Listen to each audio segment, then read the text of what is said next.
Demikianlah diselesaikan langit dan bumi dan segala isinya. Ketika Allah pada hari ketujuh telah menyelesaikan pekerjaan yang dibuatnya itu, berhentilah ia pada hari ketujuh dari segala pekerjaan yang telah dibuatnya itu. Lalu Allah memberkati hari ketujuh itu dan menguduskannya. Karena pada hari itulah ia berhenti dari segala pekerjaan penciptaan yang telah dibuatnya itu. Demikianlah riwayat langit dan bumi pada waktu diciptakan. Ketika Tuhan Allah menjadikan bumi dan langit, belum ada semak apapun di bumi, belum timbul tumbuh-tumbuhan apapun di padang, sebab Tuhan Allah belum menurunkan hujan ke bumi, dan belum ada orang untuk mengusahakan tanah itu. Tetapi ada kabut naik ke atas dari bumi dan membasahi seluruh permukaan bumi itu. Ketika itulah Tuhan Allah membentuk manusia itu dari debu tanah dan menghembuskan nafas hidup ke dalam hidungnya. Demikianlah manusia itu menjadi makhluk yang hidup. Selanjutnya, Tuhan Allah membuat taman di Eden, di sebelah timur. Disitulah ditempatkannya manusia yang dibentuknya itu.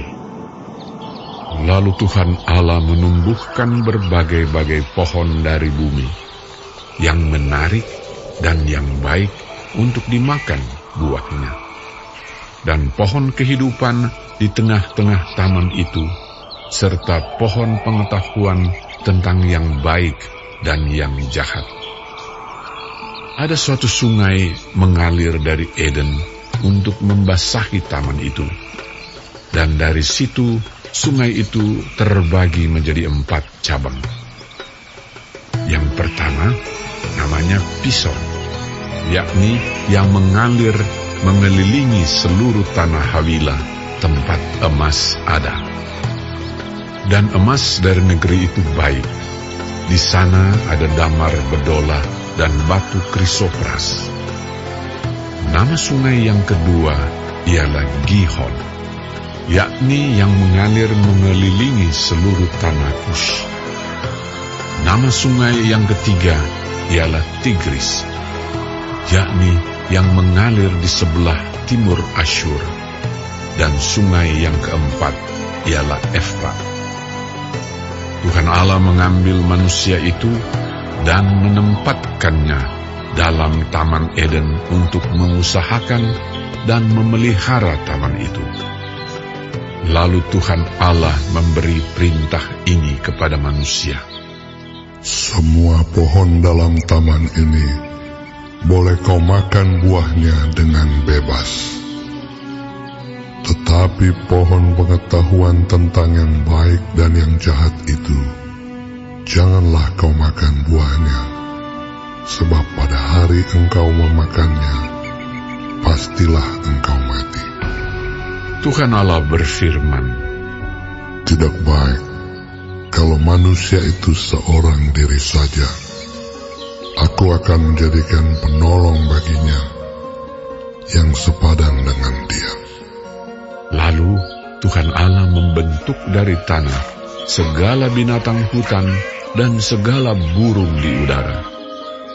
Dibawanyalah semuanya kepada manusia itu untuk melihat bagaimana ia menamainya.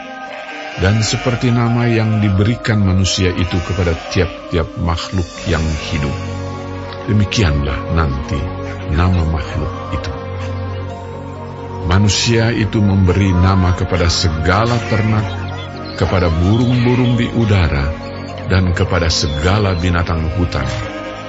Tetapi baginya sendiri, ia tidak menjumpai penolong yang sepadan dengan dia. Lalu Tuhan Allah membuat manusia itu tidur nyenyak. Ketika ia tidur, Tuhan Allah mengambil salah satu rusuk daripadanya, lalu menutup tempat itu dengan daging. Dan dari rusuk yang diambil Tuhan Allah dari manusia itu, dibangunnyalah seorang perempuan, lalu dibawanya kepada manusia itu. Lalu berkatalah manusia itu, Inilah dia, tulang dari tulangku, dan daging dari dagingku. Ia akan dinamai perempuan, sebab ia diambil dari laki-laki.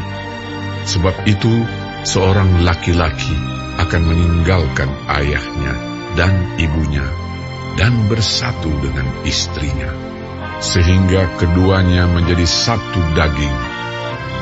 Mereka keduanya telanjang, manusia dan istrinya itu, tetapi mereka tidak merasa malu.